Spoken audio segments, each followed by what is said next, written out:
Hi, Lena. I think you did a fabulous job on your blog post for chapter two, and I just kind of wanted to go through and take a, tell you like kind of what I took away from it. It's really interesting to hear the perspective of someone who's not in the education field. So I think that's really awesome to hear the differences that we may have.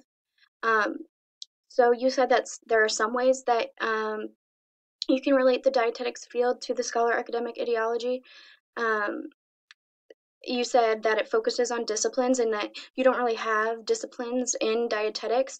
You said you have more subgroups that you learn like throughout your schooling, such as like food science and nutrition and all of that.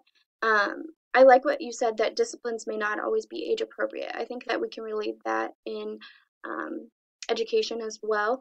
I mean, we're not going to teach a third grader about World War II. That's just too advanced for them and too kind of mature for that audience. Um, and then you went on and talked about some examples of how you could relate the scholar academic ideology to dietetics. And you said that you wouldn't use it when working with clients, um, which I can understand.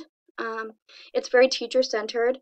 And you said like you don't want to make that appointment about you. They're coming to you for help. And so I agree with you that it's important to make the appointment about them.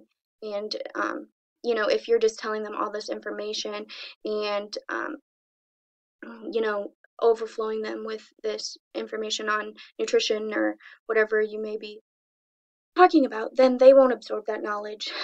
Um, and you also said that it's based on knowledge. Um, and you talked about how kind of that, we're expected to be mini scholars and to know everything. Um, but we don't.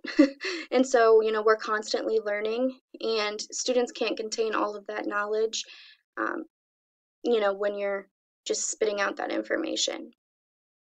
I agreed with you with the ZYX approach, that is appropriate.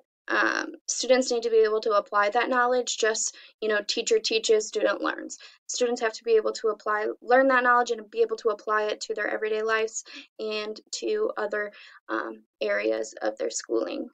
Um, and then you talked about finally being a culturally literate um, in order to succeed. And I agree with you that, you have to be able to learn, what's important in order to be able to succeed in, just everyday life. Knowing that knowledge and knowing that um, information in order to be successful. So you did a really great job, and I really enjoyed listening to your Chapter 2 blog post about the scholar academic ideology. Have a great day.